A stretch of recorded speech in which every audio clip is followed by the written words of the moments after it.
أعوذ بالله من الشيطان الرجيم بسم الله الرحمن الرحيم ربنا ظلمنا أنفسنا وإن لم تغفر لنا وترحمنا لكونن من الخاسرين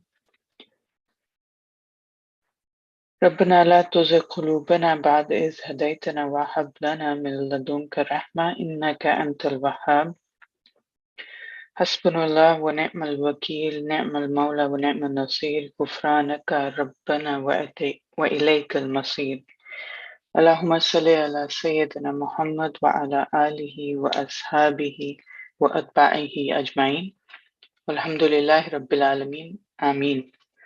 Assalamu alaikum everyone and welcome to our fifth part of reading the 13th word. This particular piece or section started with a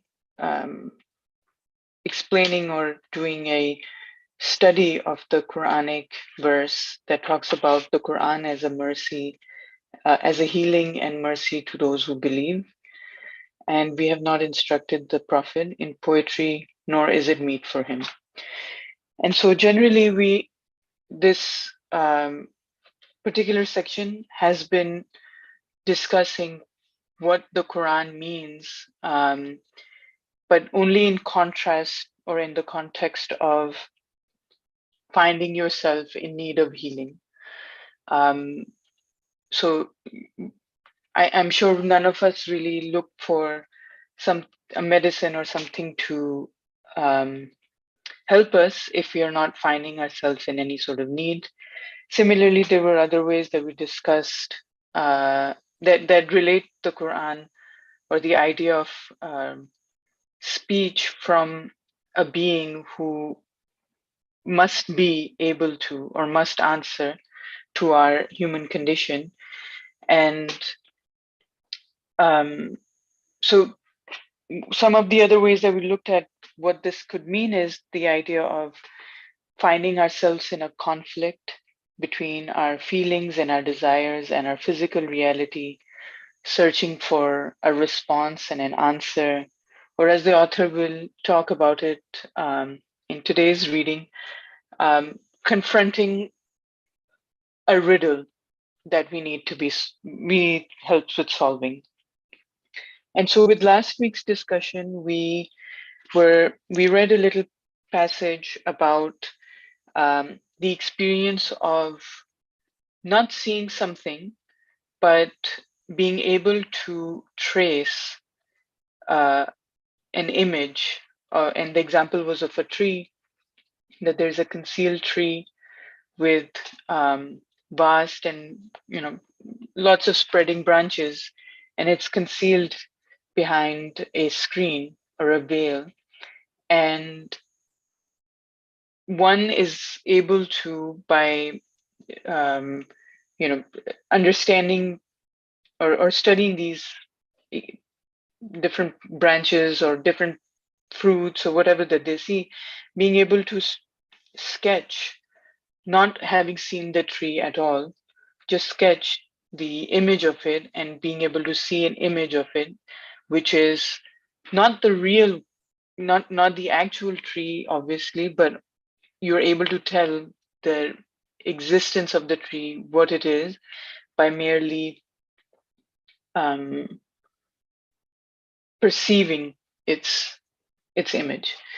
Anywho, I think we will be reading more about that comparison from last week in the line that starts with "in just the same way," and we can recall things from previous discussions and add to it. So I'll start from reading here. In just the same way, the discriminating statements of the Quran of miraculous exposition concerning the reality of contingent beings, that is, concerning the reality of the tree of creation, which stretches from the beginning of the world to the farthest limits of the hereafter, and spreads from the earth to the divine throne, and from minute particles to the sun, have preserved the proportion between the members to such a degree and have given all the members and fruits a form so suitable that all investigative scholars have declared when they have concluded their researches into its depictions. What wonders God has willed, how great are God's blessings, they have said. It is only you who solves and unravels that talisman of the universe and riddle of creation. O all-wise Quran. Um, so before we move on, I think this will help summarize points from last week, but also um, just any other points that perhaps stand out in this paragraph. So one of the immediate words that sort of catches my attention is this tree of creation. So from the analogy that was given before, and we were from the 13th word itself, we're talking about a condition in which human beings find themselves in, provided that they are um, trying to be aware or trying to question what their reality is. There is some need, there's some impetus, there's some uncomfortable feelings that someone finds themselves with, and that starts the inquiry and exploration in saying, I see things around me, um, and how can this reality be befit or match what my desires are?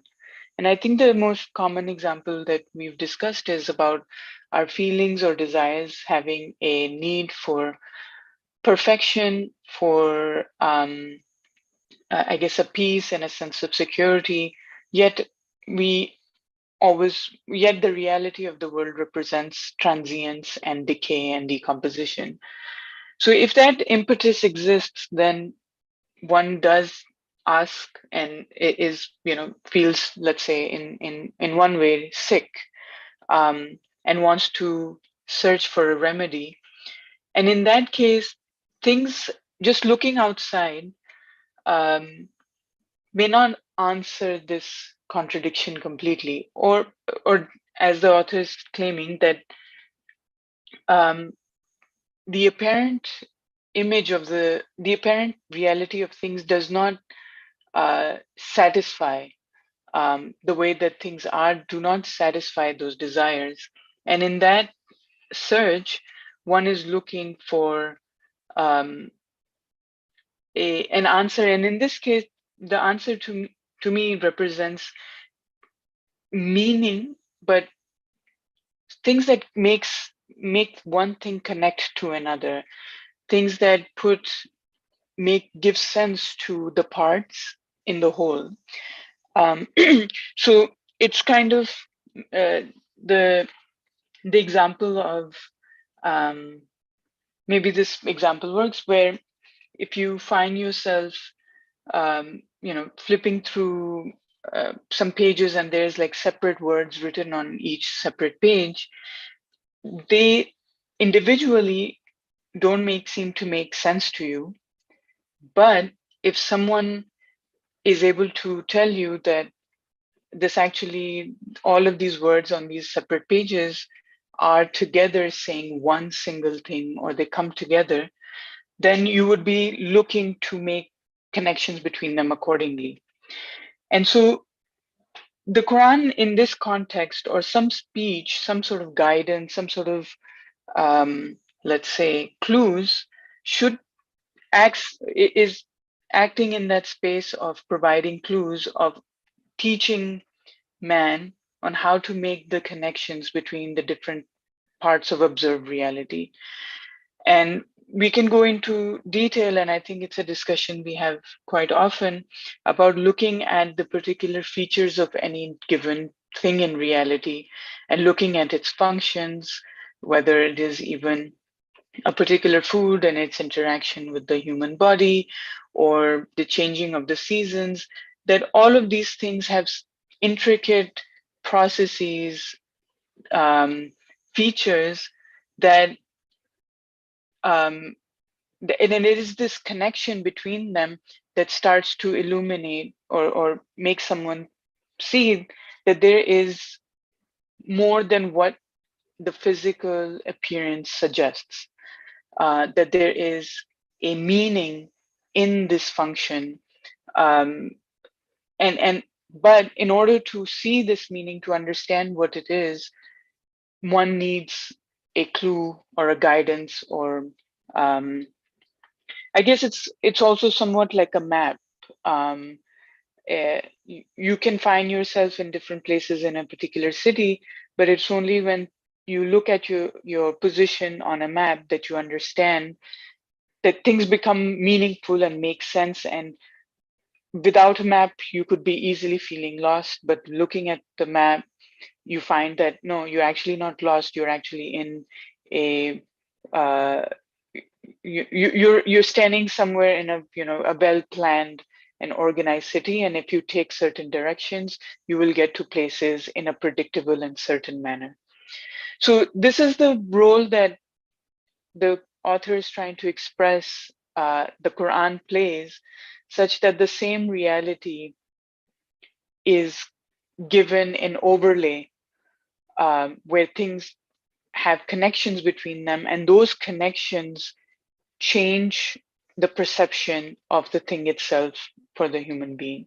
So to look at the creation as a tree, um, in which if you're looking at the different parts of the tree, the branches, the fruits, you're not looking at them as dismembered or like separate from, the fruit does not exist without the leaves, the branches, the roots, and the rest of the tree.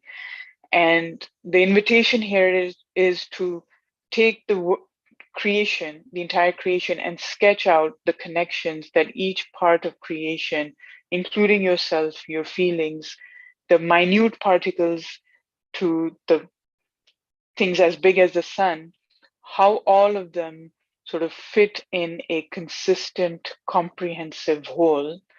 And for that, I mean, to me, because this is something much larger than the physical nature of a human being.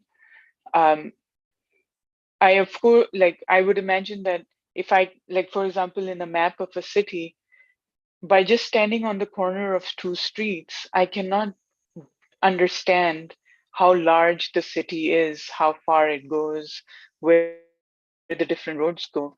And for that moment, I can only look at that intersection and just sort of see what I can observe in my immediate reality. But with the help of a map, I can see that which I cannot have the ability otherwise, physical ability particularly, to understand. But with the map, I do have the ability to perceive, which is to understand and to see with the in with the sight, or the, let's say, the inner eye, uh, the concept of the inner eye, like seeing something which is there but not physically seeing, or not testifying to its physical presence, but testifying to its presence with the same certainty as if it was there. Um, so I wanted to uh, highlight the concept of the tree of creation. I think it goes. It sounds to me very similar to the concept of the book of creation that we always talk about in our discussions, about reading the um, creation as a book, the universe as a book. And in this case, I guess the tree represents our the encouragement, or sort of the view into seeing the connections that everything has within each other, and meaningful connections, that nothing is random or sporadic, and you can't take anything within your life. I think it's easier to talk about things that happen within our life, events, incidents, people, as having no connection to the rest of the purpose of your life. And the Quranic guidance or the Quranic mission is to show how those things that could look so separate, far away, unrelated, are in fact meaningfully related to the roots of your existence, which is within the existential questions that one finds themselves with, like, who am I? Why am I here? How do I gain a sense of peace and security? Um, all of those experiences should come back in a well-connected, meaningful manner to that single root. So with this, I would invite if people have their own reflections on whether it's the idea of the tree and whether this example for people makes sense in their own life, in their practical life. Um, I think I could, I don't study the Quran deeply enough to uh, suggest that I can confirm this in its entirety. I cannot, but I can take this claim that the author is suggesting and try to put it to the test. And I'm curious if other people have thoughts on whether this makes sense to them, that things in life should be connected in a way, and what should this tell you if they are in fact connected. Um, and if there's anything else in the paragraph that catches your attention, feel free to share.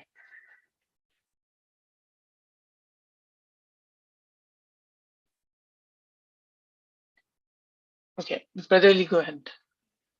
Yeah, what I understood from the paragraph is this. First of all, reality of the tree of creation. First, look at it physically and see that it is so spread from the beginning to the endless life in the hereafter. All are creatures, created beings. The universe is a created being. Hereafter is a created being. The next creation is the created being. But what is interesting, those people who are careful and really make search on it, it means think about it, take it into consideration. First, they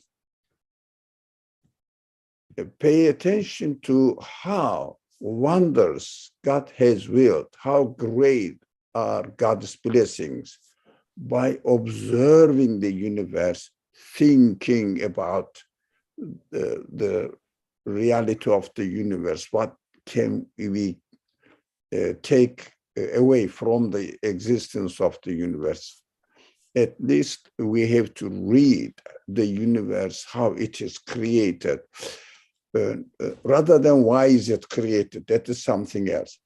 The first we have to emphasize on how the universe came into existence, and as human beings we should admire how beautifully the creation, perfectly the creation has been realized, and then studying the Quran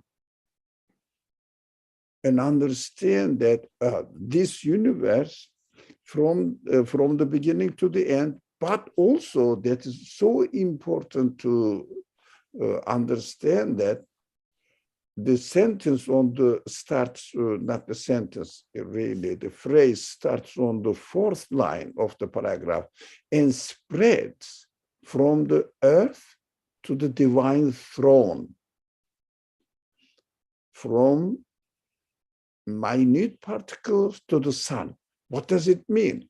We have to take into consideration that from the created beings to the divine throne, what does divine throne represent? The source of existence of this creation manifests its qualities And these qualities demonstrate that from the minute particles to the huge galaxies, whatever you can think of, as created, point to the qualities of its creator as to be infinite, absolute. So divine throne means what the meaning ingrained in the creation points to the absolute qualities of its creator. Even you may look at a very minute particle or look at the galaxy in general, or you can imagine how much you can imagine the universe. All of them equally points to the absolute qualities of its creator. That is called divine throne, which is the throne Quranic word here is used. So we should understand throne in this way. So how huge the creation is, almost limitless, including the next creation, and how wonderful it points to the qualities of its maker. Now, after observing and realizing this manifestations in the creation, come and study the Quran. In fact, they should be done together, but now the text says, and then they said, the all-wise Quran is so wonderfully solves the talisman, the puzzling side, appearance of this universe. Because people, if they don't really think of the divine throne, it means meaning of the creation, what they do, they reduce the matter as accidental being, as it is out there. That's it, I don't know what. But those people study the Quran, as you said, like a book, like a map, pointing to something else, pointing to something else. Then when they encounter with the teachings of the Quran, study the Quran, they will understand that, oh, everything is clearly explained here. Clearly explained, and nothing is mysterious. Pointing to it is absolute creator, introducing this creator to human being, and then, only taking notes of the revelation, the Quran in this example, as an example used here, the creator's guidance, we realize, only then we realize that why the universe has been created. Otherwise, we are lost in how the universe exists by itself. After exposing our mind, our view to the revelation, we realize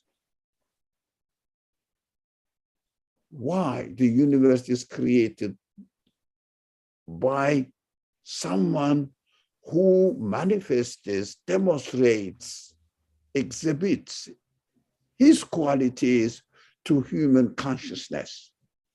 And Quran, or the revelation in general, provides the answer and solves the problem. Otherwise, if a person looks at the universe, looks like wonderful, but meaningless. Wonderful, and it is being wonderful, it is meaningless, purposeless. Thank you.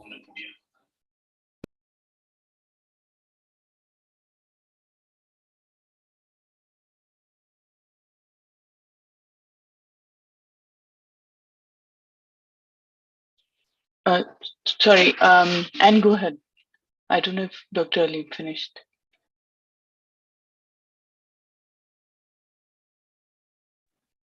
Oh, I'm sorry. I think I put my hand up by mistake. So I don't have anything at the moment, but thank you so much. I'll just keep listening. Thank you. No worries. Thank you, Brother Lee, for the comment. What I gathered from it was the prerequisite of questioning before obviously claiming, the prerequisite of questioning to seeing whether or not the Quran is the answer to that questioning, and the part about the divine throne as representing the meaning that points to the absolute qualities of the creator of those things. I mean, I'm wondering this too, like,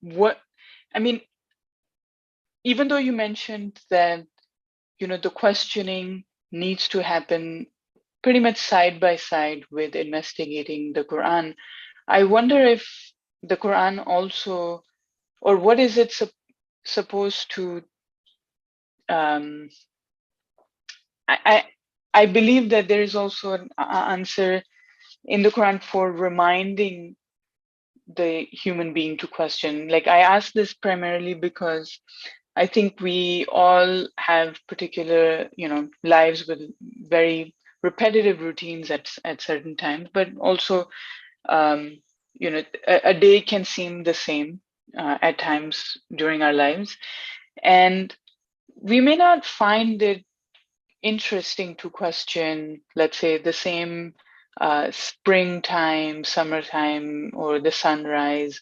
We take it for granted, and when we take this process for granted, we like, yes, I know how this happens. Okay, one can fall very easily into saying like, I know why this happens or how this is happening, and okay, there is a creator, there's a source of existence. Yes, it's meaningful. Like, theoretically, all of those things are there, yet it might not have the, let's say, the energy or the excitement as, maybe when I think about a young child who first encounters a new phenomena.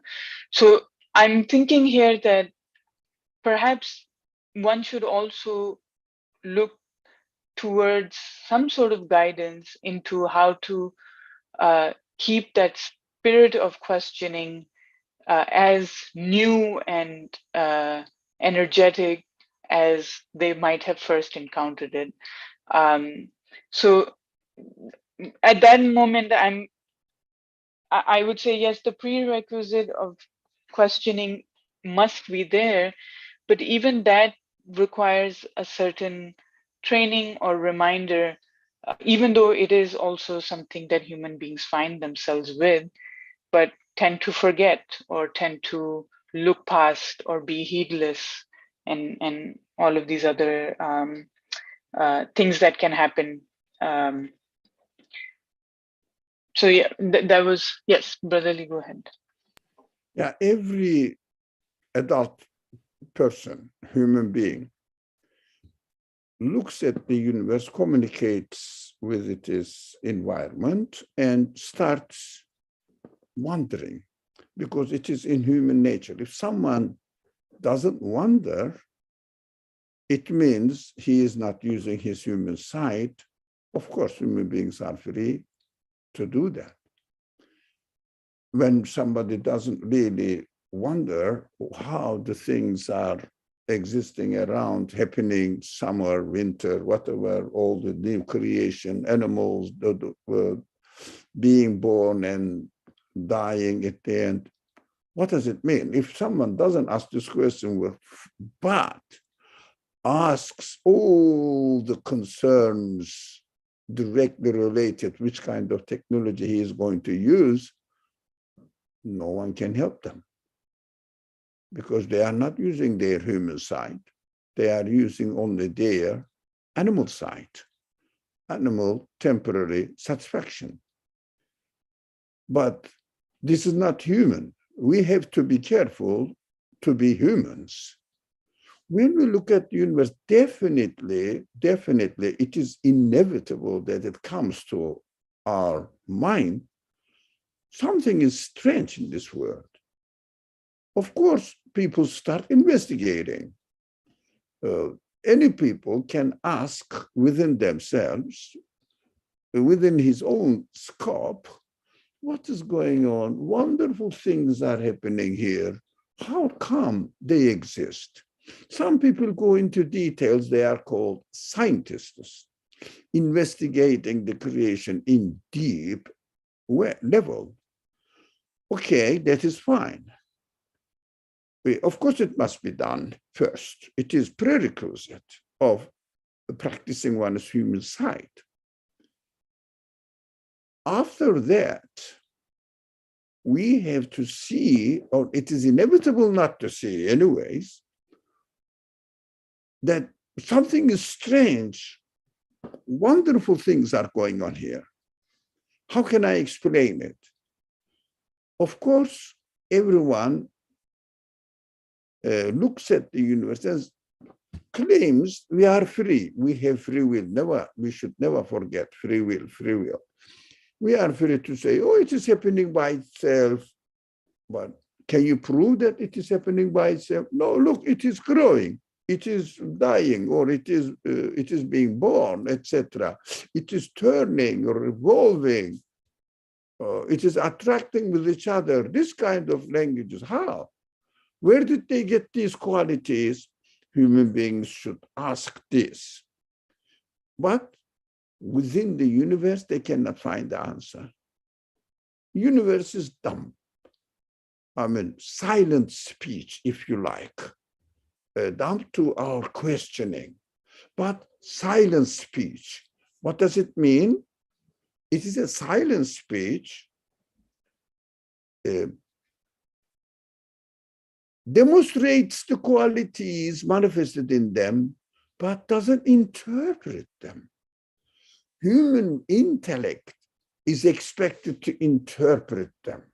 When we try to interpret them, we cannot explain it. How it came to existence, let alone why it exists. We cannot get anything. No one can get anything. That is why the creator of the universe must explain. That is interesting. The revelation, especially in the case of the Quran, which is preserved, available under our hand, no human meddling with it is interfered, messed up. It is preserved as it is historically confirmed. So let's look at it. What does it say? Well, it's very interesting. The Quran invites people, as you said,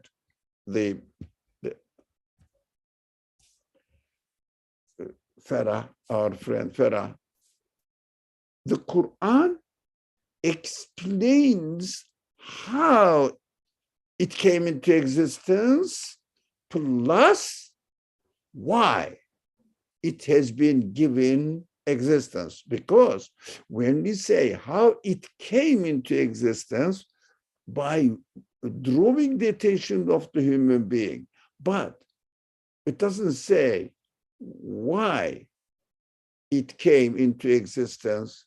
No, why the one, because when you look at the universe, you will see the signs that it cannot happen by itself. That's why the transience from how it came into why it was given existence. Do you understand the stages now? How it came, drawing the attention of the people, investigate the universe, asking them to investigate the universe, try to see the meaning. As soon as you see the meaning, it is inevitable that the meaning side of the universe is pointing to the divine throne. It means absolute quality manifesting itself at the same time everywhere. Oh, wonderful. The answer is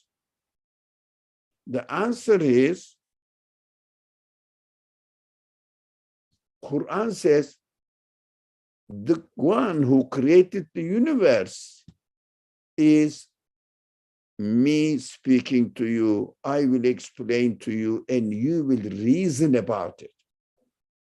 How?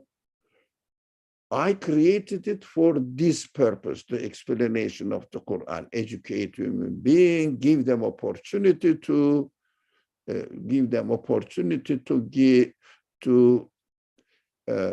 understand their reality, to think about it, to use their human qualities, which are also provided by me. So by using your human qualities, the way I explain why I created the universe will make sense to you. And you can easily confirm it because I created the universe with these qualities. I created human beings with its own qualities so that they can really harmoniously work together, or they can understand each other. The universe responds to human qualities. Human qualities can grasp the meaning in its existence so that it will understand the Quran's explanation of why it was created will definitely perfectly suit to human capacity. This process is very important in order to understand the universe, in order to understand the Quran. If we cannot combine these two sides, the universe's witness, Quran's explanation, if we cannot combine, if someone doesn't combine this, cannot realize the reality of the creation and his own creation as well. So if someone says, oh, the Quran is enough for me, no, you cannot make sense of the Quran if you don't take the witnessing of the creation. Creation out there, creation within you. It means as a human being. So that is what my comment or answer to your question. Thank you. Thank you. Anne, go ahead. Yeah, I just wanted to make a comment, Farah, about what you said just a moment ago about, if I understand correctly, how do we keep our sense of wonder about the creation on a daily basis? Like you said, sometimes we get trapped in our routine and we don't focus on the universe as much as we should, or the wonder of the universe as much as we should, because we're so focused on our sort of daily existence that sometimes it's easy to forget the wonder. And I think what I understood you to say is, how do we keep that wonderment, alive on a daily basis without letting the daily routine of life sort of take over most of our thoughts. So I find it sometimes a challenge to keep reminding myself every day, because I live in a city, and so I'm not as exposed to the natural elements. But I try to remind myself every day about the small things I see and how amazing they are. But I do think it's something that I'd be surprised if we weren't challenged by that, because we have a human existence in which just daily life's routine sort of take over. And so I think it's important to always remind ourselves. I think it's a kind of training. I think maybe you said that word, training. It's a training to constantly remind ourselves about the wonder of the universe and its creator. So that's what I wanted to say. Thank you.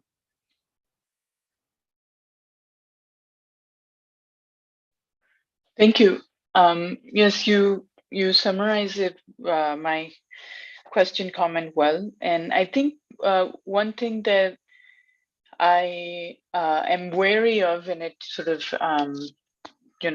bothers me at times, is to not feel complacent about not needing to question, saying, it's I've like having a feeling of like, oh, I know. But there is probably, as Brother Ali was pointing out, and something that keeps as a very recurring concept is, the let's say the critical role that the free will plays, um, not in like in just having the option of saying of renewing that sense of questioning, um, and I like that example of like the universe as a silent speech, for two reasons. Um, one, that something that is like, for example, if you're sitting in a room and there are people talking, obviously the ones who are, whatever is has a sound, grabs your immediate attention, whereas things that are silent but at the same time expressive require one's attention of a different kind. And the universe as a silent speech requires, I guess, an attention of a different type, uh, which needs to be, given our life circumstances, a little bit more deliberate, um, and yeah, so it's more thoughtful, more willful, let's say, from our side. Um, and yeah, I think those were some of the thoughts that I have from Brother Ali and Anne's comments. So Sharani family, go ahead. Thank you. I would just say that for me, what I've noticed is that the Quran has taught me and pointed out to me something that I recognize and I can confirm, which is that I am prone to be complacent, to not pursuing the feeling that I have inside of myself that I should be questioning how I got here. So I have to recognize that that is a habit that I have. I am prone to just going along with the day and not stopping to say, how in the world did I get here? How can I explain this? And that is really the thing that's jumping out at us all the time. And with more and more training, we can every day, even if we're in a city, even if we are confined to a prison, we can notice that I'm breathing, I'm perceiving, I'm feeling. Wait a minute, something is going on here. Questioning, how can I explain the fact that I'm here? Then that starts to immediately get the ball rolling of what is naturally also inside of us, which is questioning. It's already a muscle that we must have in order to be able to read existence and read the Quran and read the creation.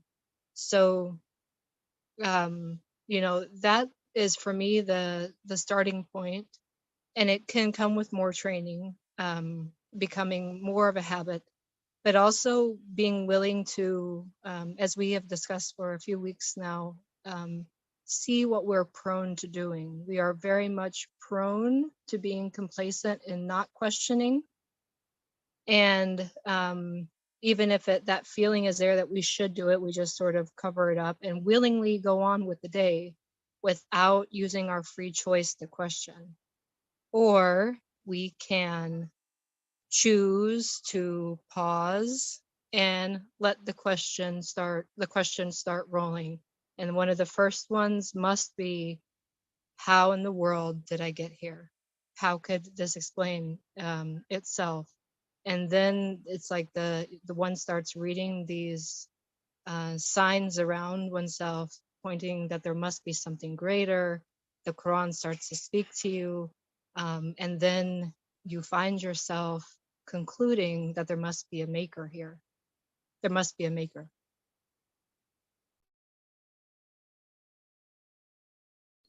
Jazakallah. Brother Ali, go ahead. No, this is a wonderful question.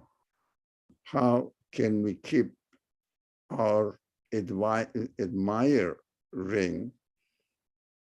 in the creation? Why do we fall into just complacency? Why? So this is a very real life questions. I really love it because it is my problem as well. I found that there are many means of doing this or being successful in this way, doing the right thing, choosing the right thing. As mentioned, we have free will. No one can make me look on the right or on the left, but I have to choose it. So I have to use my free will.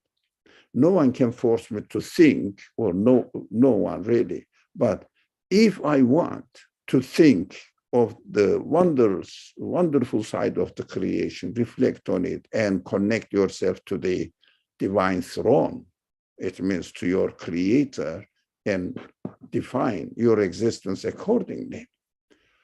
Let's speak in practical terms.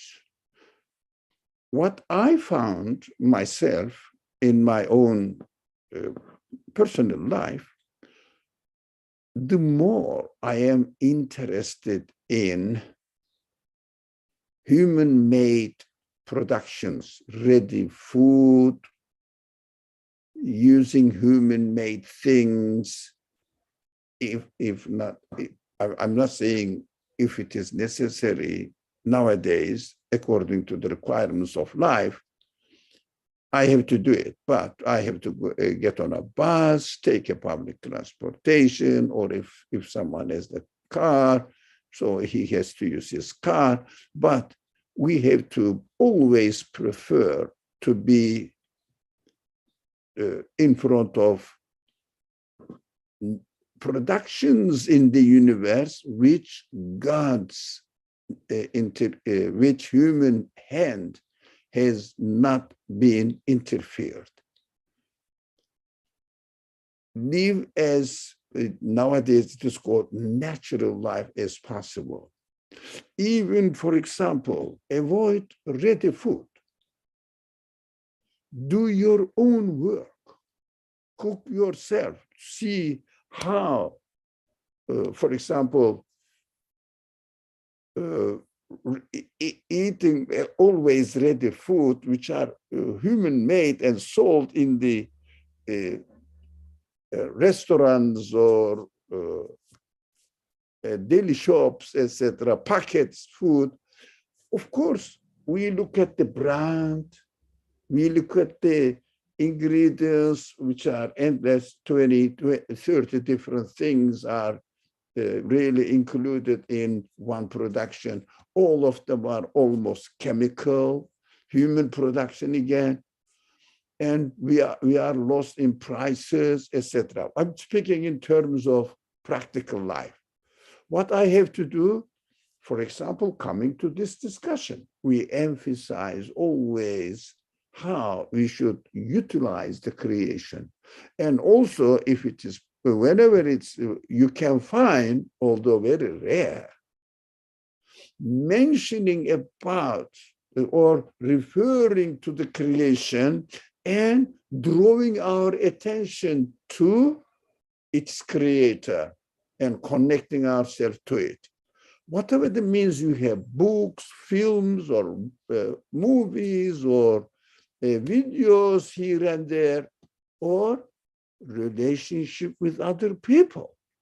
Why have to use or choose my friends who remind me this choice, or rather than my friends talking about where they, how they live in their life, what wonderful new things they bought from market, consumers of the industrial productions.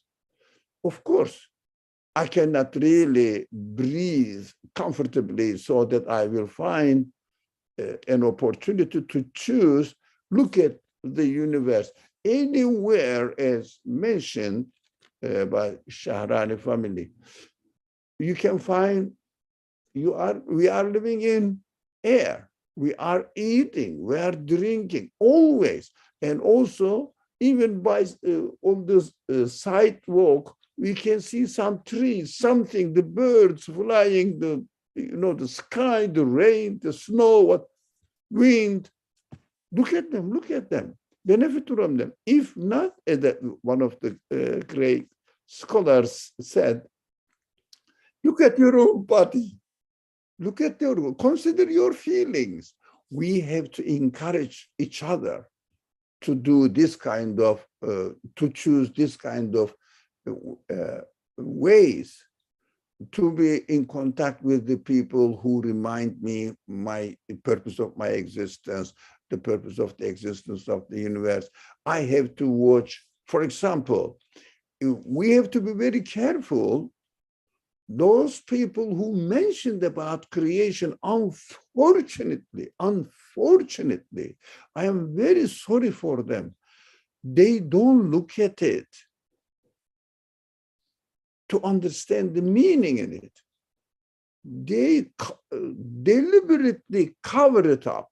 Otherwise, studying the universe is wonderful, extremely admirable.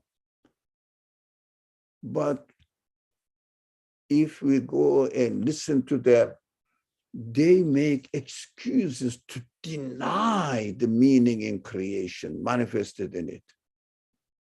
But deliberately they do that.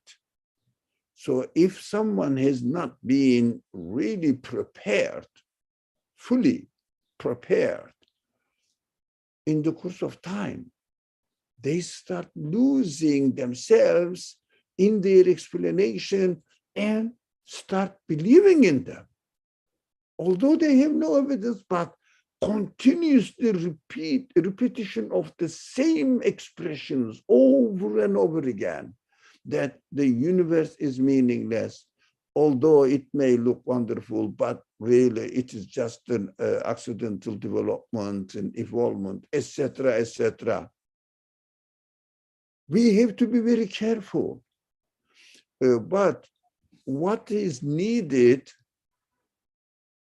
those people who have not conditioned themselves with materialistic attitude, or ideology, or political ideology, in fact, fight against religion, so make everybody live in this world as a secular people. But this is the ideology. When you take notice of the creator, so you start avoiding from using the industrial productions, which are now nothing but, in fact, the blood of poor, innocent people, poor people. Why? You know, have you ever thought that one shirt is costs almost 50 cents in a village in India? 50 cents. You buy $20. That is human trick. What's going on? I have to avoid from consuming industrial production. Buy best food. Buy best whatever you can find that you need, and Don't change it every 6 months. Don't fill up your cupboard with the 10 different, 20 different colors of harmony of dresses, shoes, and handbags, etc. Now, be modest. We didn't come here to help the people, these really ruthless people exploiting the innocent villagers in China, in India, in, I don't know, all the poor countries around the world. We shouldn't be really, we should understand that why most of the productions are produced in the eastern, far eastern country, Asian country mostly, African country mostly. Why? Why? These are all using the innocent people. They don't have to eat food, let alone technology. Eat food, essential nourishment. So they have to work for bread. Then they exploit it.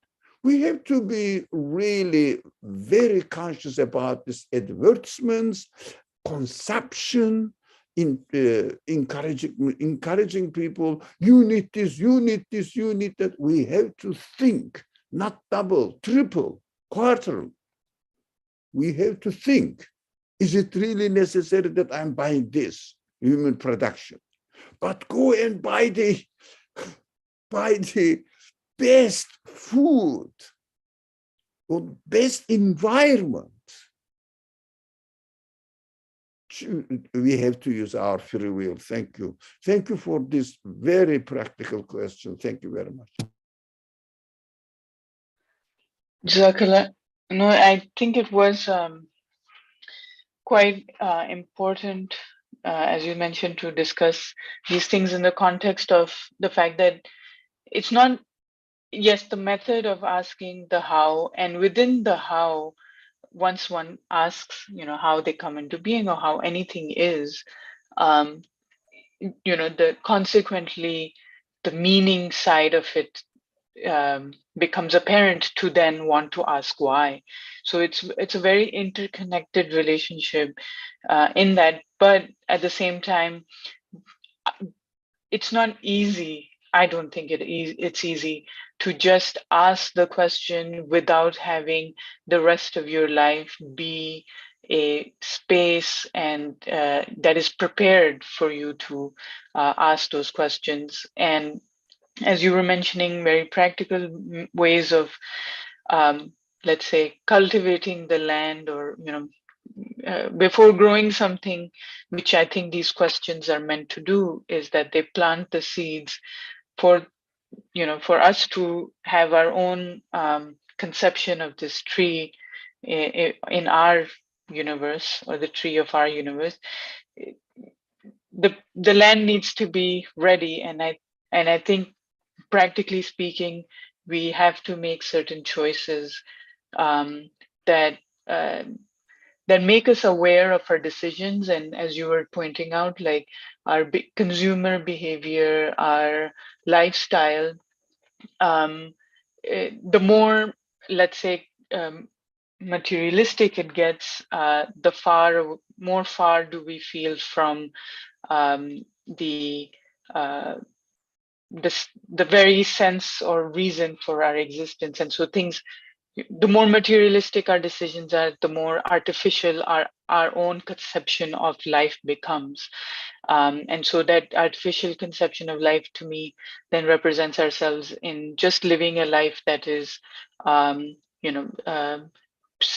seeking some sort of satisfaction in the very things that we are consuming. So in order to see the depth and the meaning which is unseen, we have to connect with the person or the people that we are, that are beyond the material, let's say, preoccupation. So very important. I think another prerequisite for seeing or understanding what the Quran is guiding towards, or what is the map towards. We can add the prerequisite of the practical things that we discussed just now. Sharani family, please go ahead. Well, what I would offer, and this is based on life experience, is that not everyone has the same access to owning land, to, reaching a grocery store that even sells produce, that going to like a beautiful place, or having the time to not be working at, laboring over tremendous hours in a factory where they can actually see, like, a beautiful sunrise or sunset. They go in, they go out, they're in an industrial line. They may not have the ability to do so, in which case I am looking for God's justice. And to say that somebody who, that we have to have a requirement of something in this world in order to be able to use our God-given abilities to search for Him. For me, it doesn't work, because we always have something. And as much as we are here, we have something. We have our breath. And just being able to breathe alone, we experience receiving, we experience release, we experience ease and peace. And that is a miraculous gift that everybody has access to. And we can't be judged on something that we don't have access to. If everybody has to be able to be exposed to nature in order to recognize God's signs, of course we want that for everyone, but some people are not in that situation. Some people are in captivity. Some people are exposed to great abuses in this life. And yet, through the feelings inside of them, through breath, through experiencing a blessing of tasting just water, if not food, we experience anything that He has put in this creation that can teach us enough to start witnessing the Creator. And so it's actually, we don't need so many things in order to start contemplating. That's something that, to whatever ability God has given every person, that's what they're responsible for, and whatever He has given them is what they're responsible for. For me, this is the only way I can see justice, and I think that what I can perceive of justice must be something that is truthful, because God has placed in me a desire to see justice for all people. Thank you. Jazakallah. I think just to conclude and summarize your comments, no matter what someone's circumstances are, physically, otherwise, the awareness is of one's free will, and through the exercise of that free will, one comes to become aware and become conscious of themselves. And whatever as I said, physical circumstances are, whatever that you can choose to do, not to do, whatever that sphere is of your free will, within that is the opportunity to make yourself become aware. And this is where we can probably start off from next week, and because it's something that I think and forget all the time, that it is really through my free will that I become aware. and identify who I am and become alive in a way, because I demarcate what I am and what I'm not. And I make it something. I make myself something through exercising my free will. Make myself something as in, like, I realize my identity as someone, not actually make myself into anything. Okay, so inshallah we'll conclude here and start from this paragraph next week. We only have another page in this section of the 13th word, so inshallah we'll continue. If there are no last comments, then I will say the dua and conclude for the day. Bismillah ar-Rahman ar-Rahim. Subhanaka la ilma lana illa ma 'allamtana innaka antal alim al-hakim. Wa akhiru dawana anil hamdulillahi rabbil alamin. Bi hurmati